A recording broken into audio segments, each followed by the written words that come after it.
Hey, thank you so much for submitting a deal to review. Let's run through the numbers. What we found was we could get a monthly rent, $3,000 a month. You could push it. I tend to be conservative on the underwriting. If I'm committing to a deal, it needs to be pretty solid. So the upside could be there beyond this, but this is about average.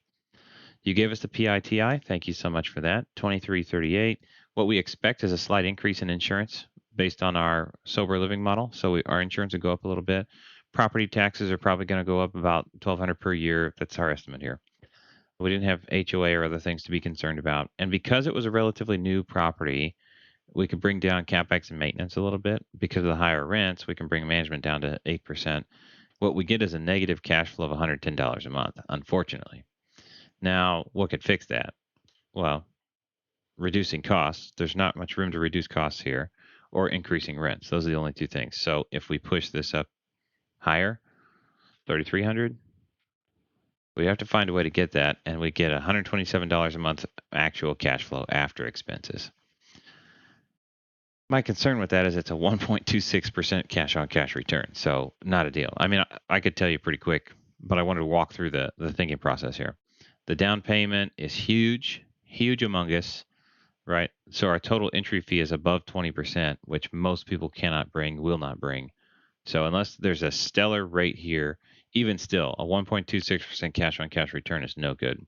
Your assignment fee, I don't have a problem with a $15,000 assignment fee, but it has to make sense in the deal.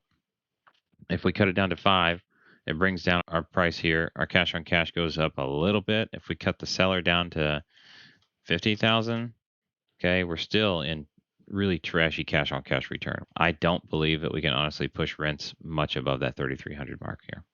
So I'm not seeing a great way to make this a deal. If you got from the seller 20,000, it's still not a good cash on cash return, but that may be worthwhile for somebody to get into a large property for a very low down payment.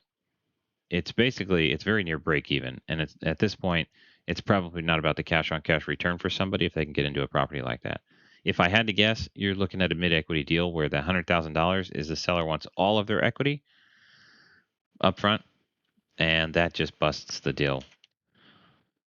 It's just too expensive, and you're going to have to negotiate a lot better than that to make this one a deal. Even then, because of the low cash on cash return, it's not going to be a deal for most people. Thank you for your submission, and I hope this feedback has been helpful in figuring out what is going to make a deal and what sorts of things are going to matter. We're working on that cash on cash return. We're trying to keep this down below 15%. Thanks.